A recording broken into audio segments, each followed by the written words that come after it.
Kedua tangannya tuh masih menggenggam selimut seolah dia narik selimut itu ke atas kepala di detik-detik kematiannya. Posisinya terlentang dan ada telepon yang berlumuran noda merah di sampingnya Susan.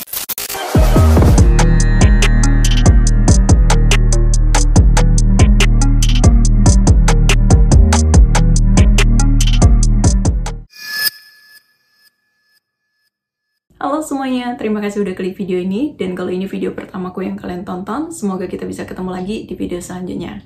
Sebelumnya aku benar-benar minta maaf karena beberapa waktu sebelumnya aku tuh selalu telat upload. Yap, aku nggak bermaksud nggak disiplin atau nge-PHP-in kalian. Tapi aku benar-benar nggak bisa nyelesain video itu tepat waktu. Dan terakhir, kemarin harusnya aku upload hari Minggu, malah aku upload hari Senin. Tapi sebagai gantinya, minggu ini aku upload 3 video. Oke? Dan di video ini, orang yang mau aku kenalin sama kalian, keluarga Sutton. Jadi, Susan sama si John Sutton nih pertama kali ketemu di tahun 1974, waktu mereka tuh masih sama-sama tinggal di Pittsburgh, Pennsylvania.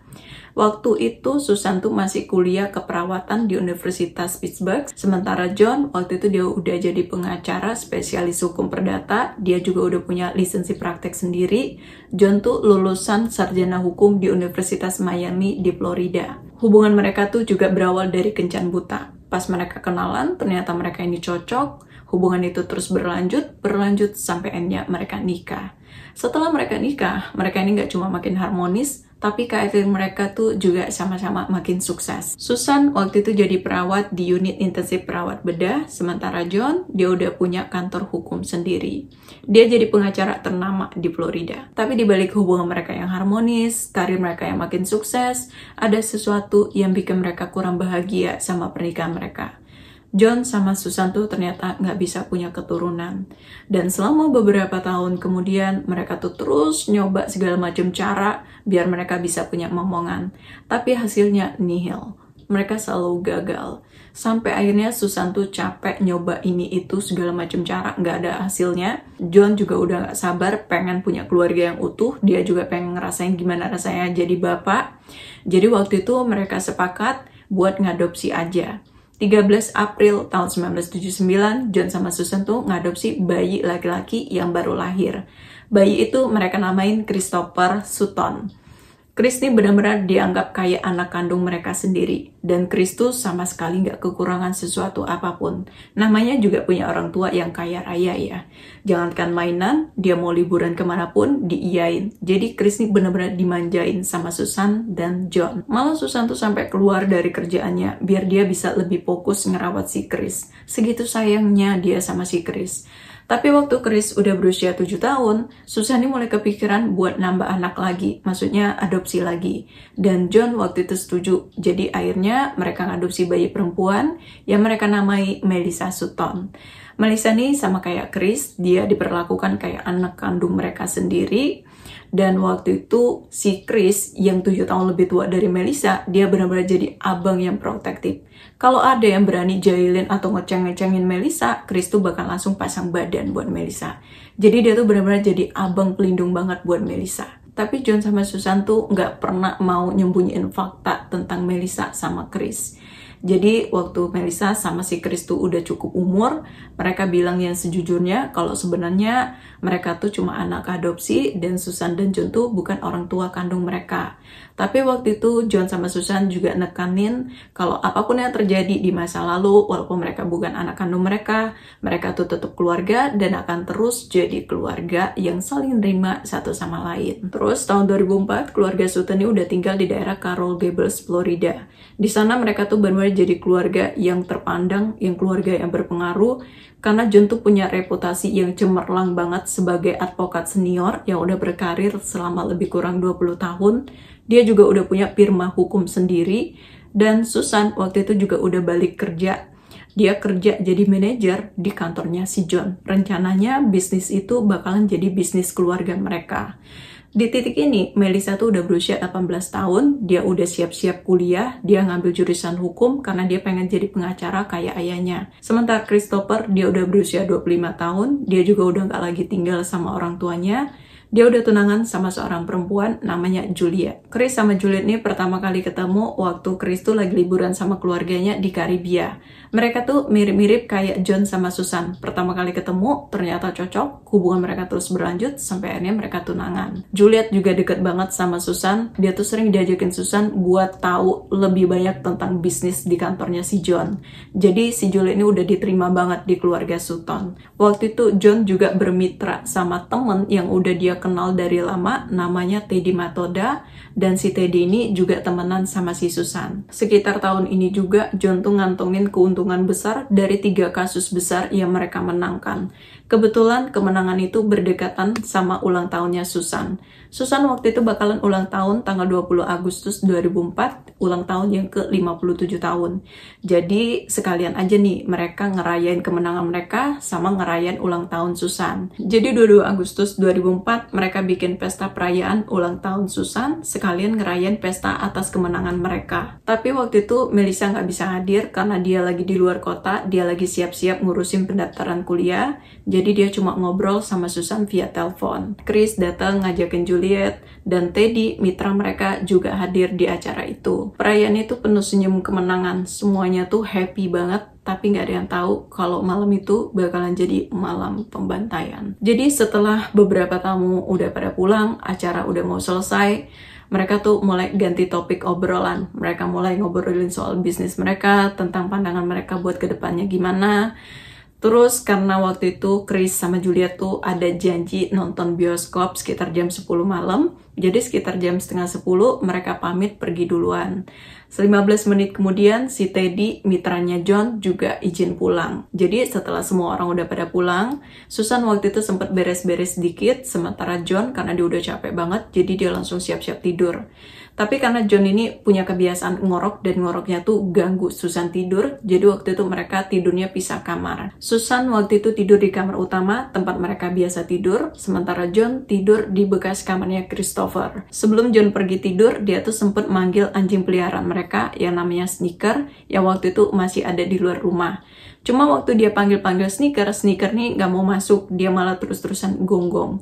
Jadi akhirnya si John waktu itu ngambil makanan, mancing si Sneaker buat masuk ke rumah, dan waktu itu dia sempat ngeliatin halaman rumahnya kalau ada orang, karena Sneaker tuh terus-terusan gonggong. Tapi karena nggak ada siapa-siapa, yaudah dia masuk, tutup pintu. Habis itu John masuk ke kamarnya, dia sempat nyalain TV karena dia mau nonton TV dulu sebelum tidur.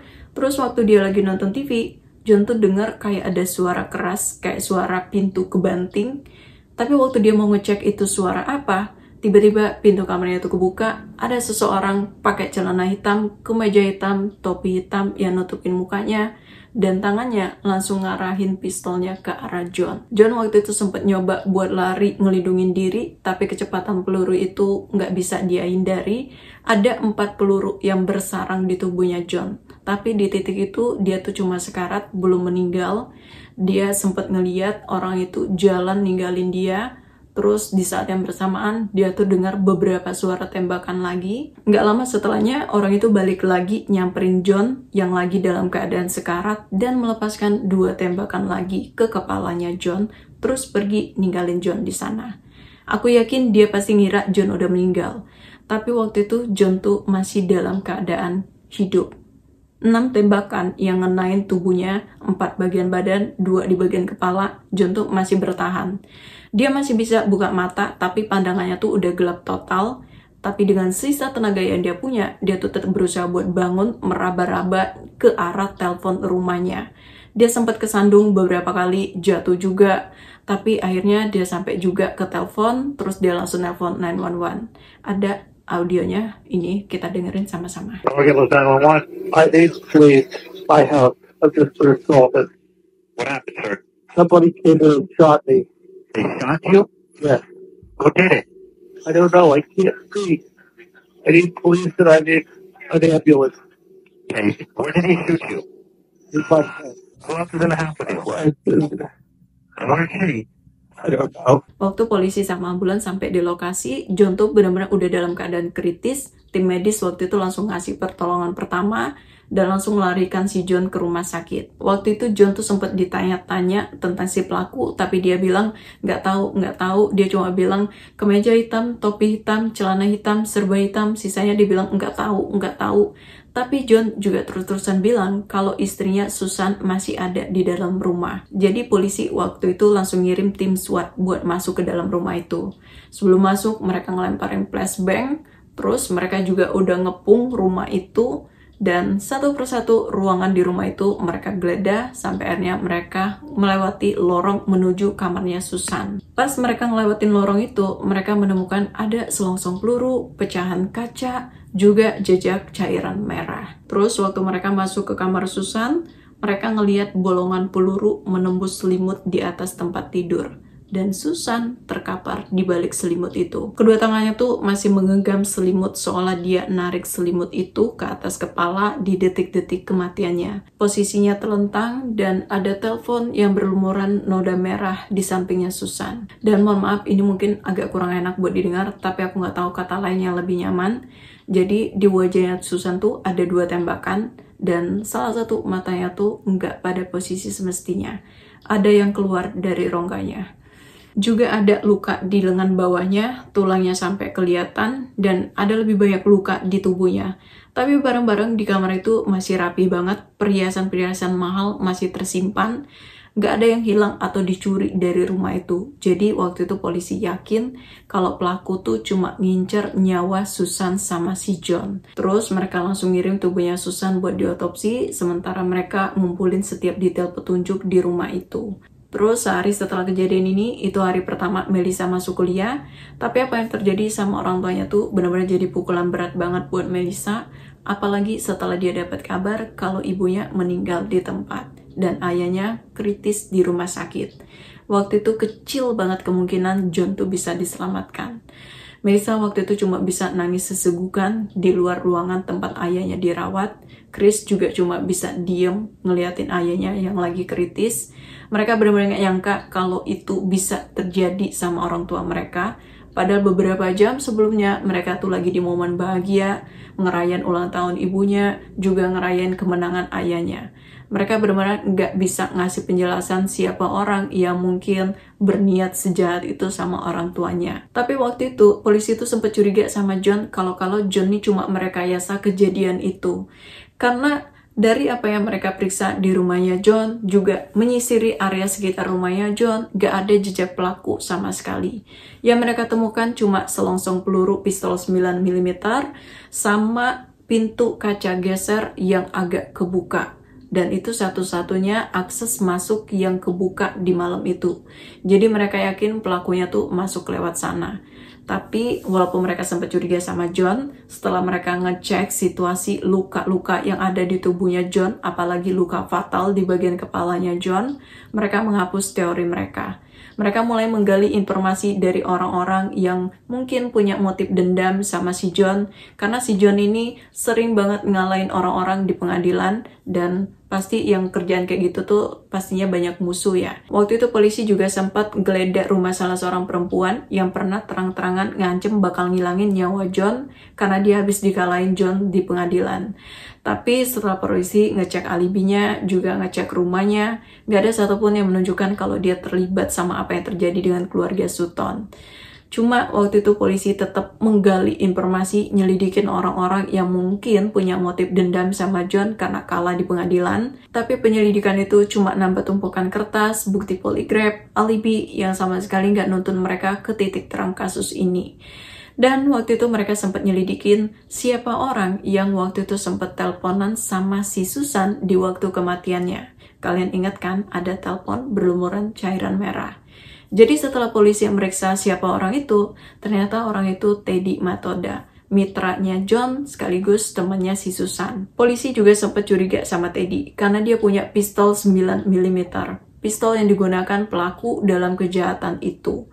Tapi setelah mereka cek alibinya si Teddy malam itu ada sama keluarganya, dan Teddy bilang malam itu dia tuh sempat ngobrol sama si Susan di telepon. Tapi dia bilang dia sama Susan tuh cuma temenan. Nah, waktu mereka lagi teleponan, dia tuh dengar ada beberapa suara tembakan. Dia kaget, jadi dia langsung meluncur ke rumahnya John. Cuma waktu dia sampai sana, rumahnya John tuh udah dikepung sama polisi. Teddy emang terbukti nggak terlibat sama apa yang terjadi dengan Susan dan John, tapi ada satu hal yang terungkap. Waktu dia ngejalanin tes poligraf, Teddy ini gagal di bagian pertanyaan tentang hubungannya sama si Susan.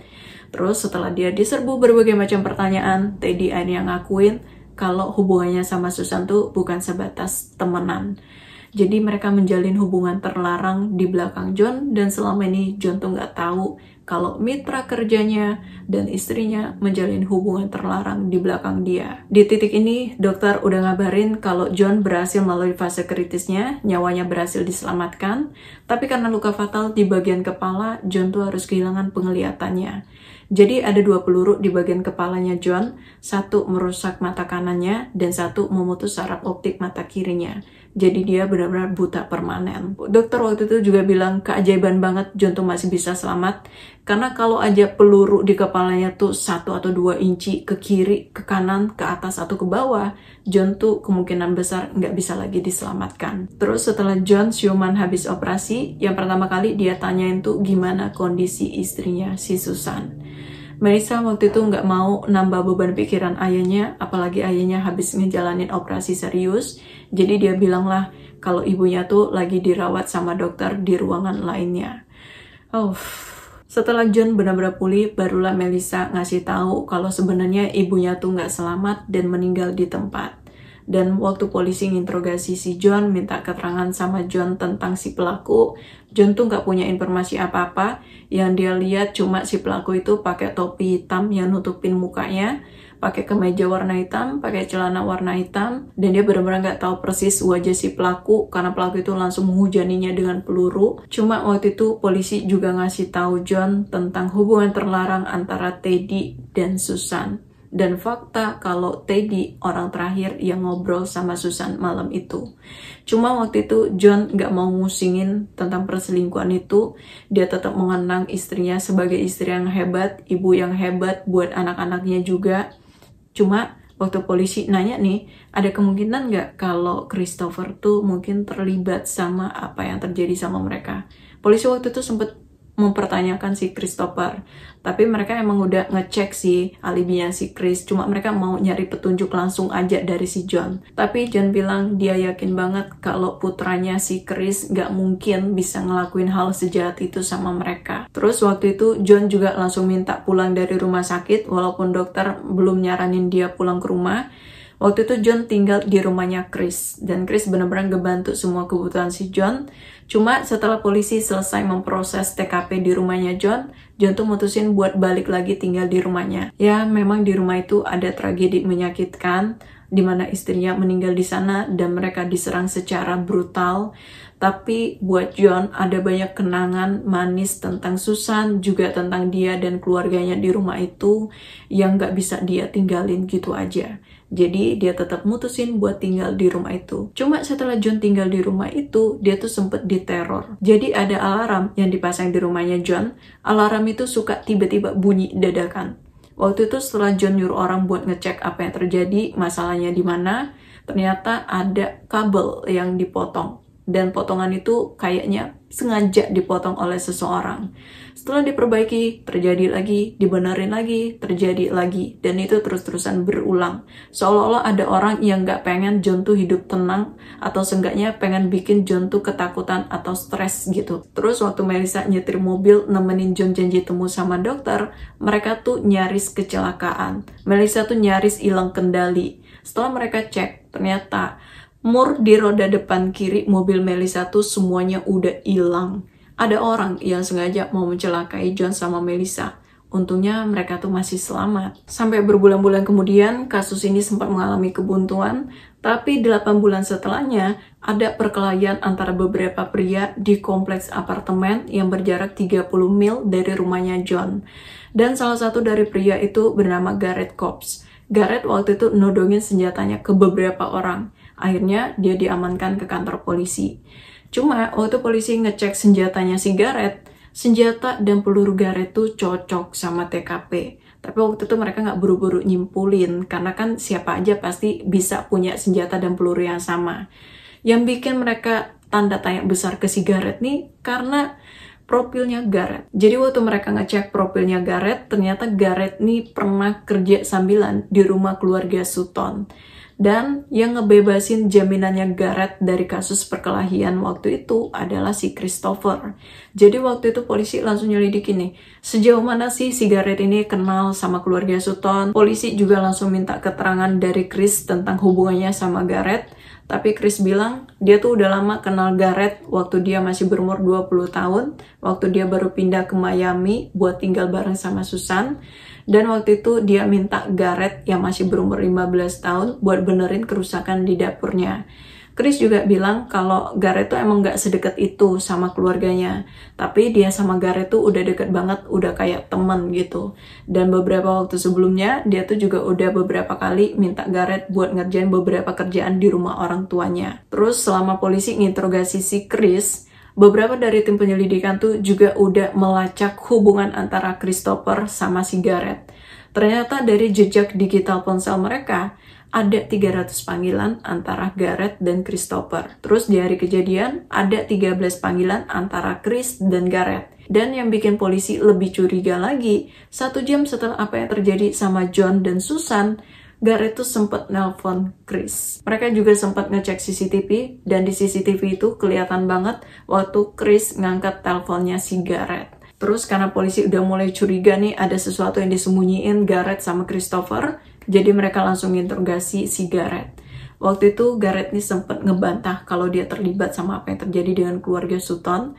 Tapi setelah dia diserbu berbagai pertanyaan, dia akhirnya mulai ngakuin kalau sebenarnya dia tuh dipaksa sama si Chris buat ngelakuin itu.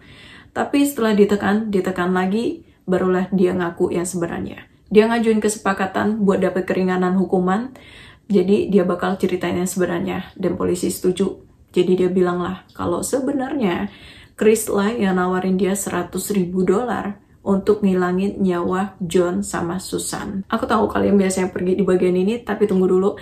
Masih ada beberapa fakta yang perlu kalian tahu tentang Chris.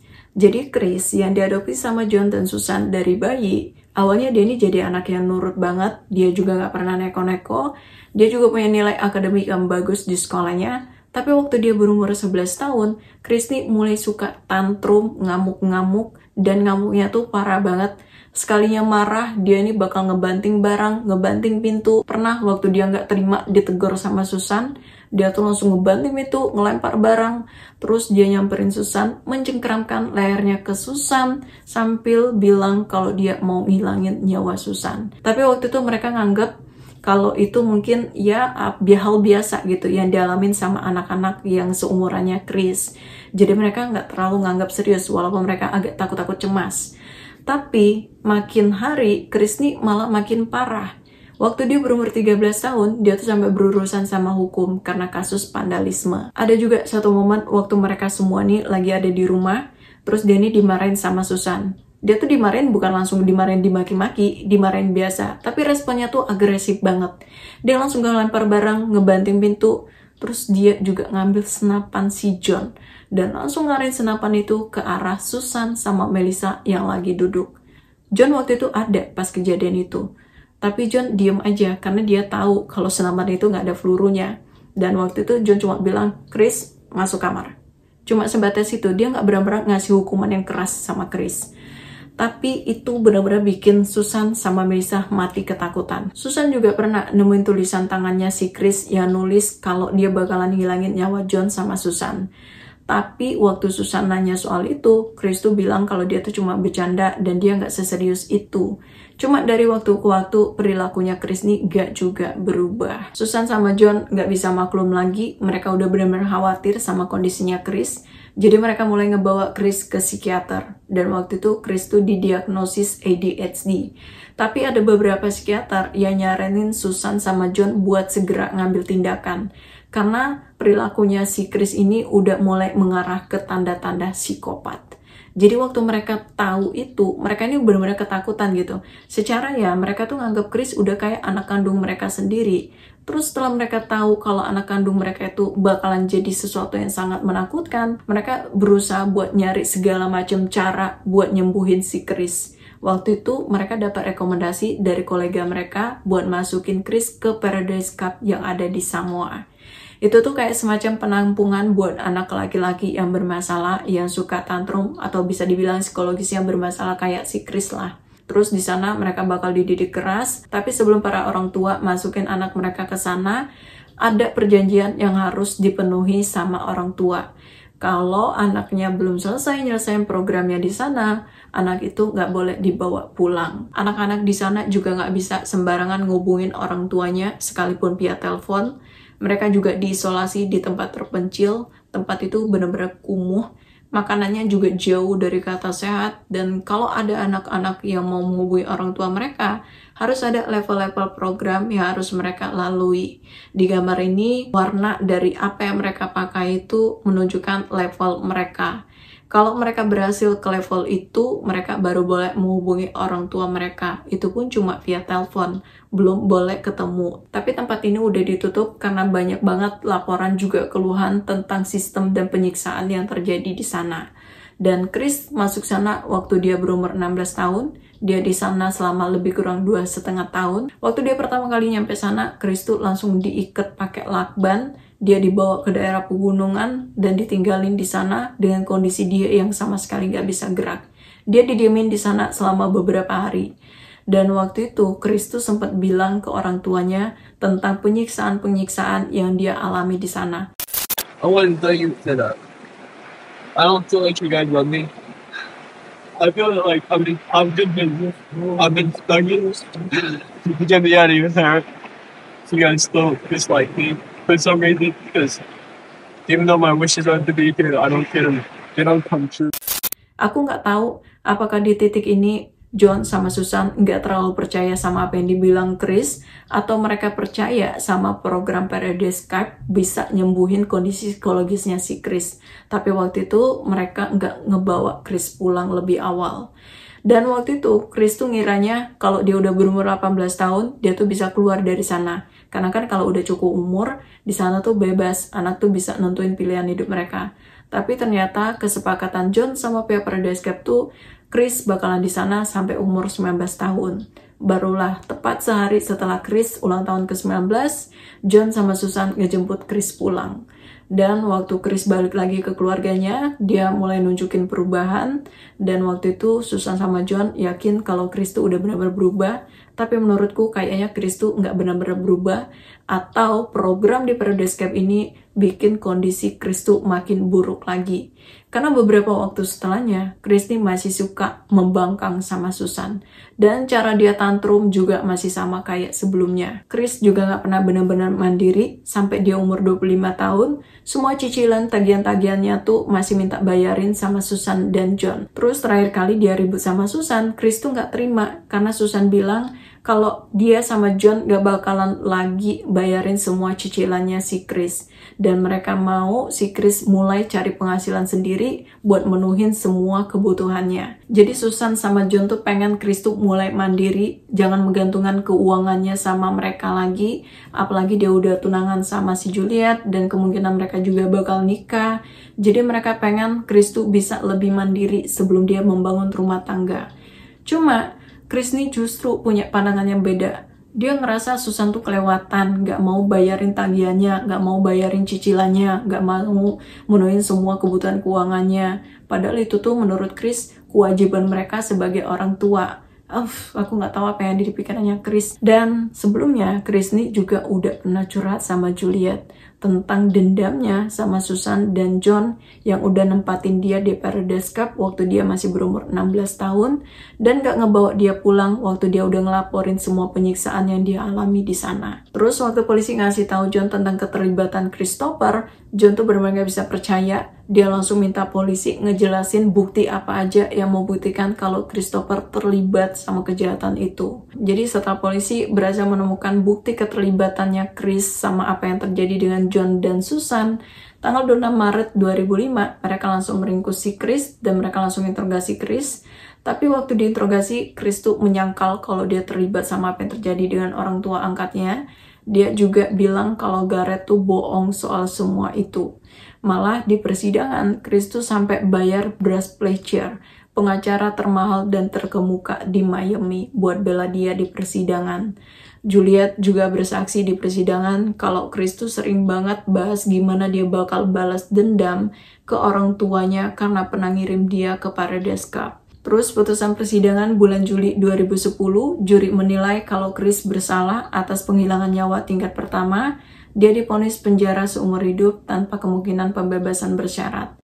The jury in Miami-Dade, Florida, this 21st day of July 2010, find the defendant Christopher Patrick Sutton as the count 1, guilty of first-degree murder, is charged in the indictment. Mr. Sutton, the court poses a sentence of life in prison without the possibility of parole. Dan di persidangan ini, John benar-benar bikin aku terharu. John bilang, terlepas dari hasilnya, ini adalah kasus yang benar-benar buruk. Dia kehilangan Susan, dia kehilangan Christopher jauh sebelum itu, dia juga kehilangan penglihatannya. Setelah kasus ini, John tetap bangkit lagi. Dia kembali mendirikan kantor hukumnya yang sama sukses kayak sebelumnya. Dan dia juga menghapus hubungannya sama Christopher. Dia udah ngeluarin Christopher dari bagian keluarga Sutton. Kecewa, yang benar-benar kecewa. Padahal di awal penyelidikan, John tuh bilang kalau dia yakin Chris tuh nggak mungkin ngelakuin itu sama mereka. Aku setuju kalau program di Paradise Cup tuh emang benar-benar menurutku itu bukan program penyembuhan, tapi justru malah nanamin trauma buat anak-anak yang ditaruh di sana. Tapi aku penasaran gimana opini kalian tentang kasus ini, jadi tulis di komen ya. Terima kasih juga udah tonton video ini, sampai ketemu lagi di next video. Bye-bye.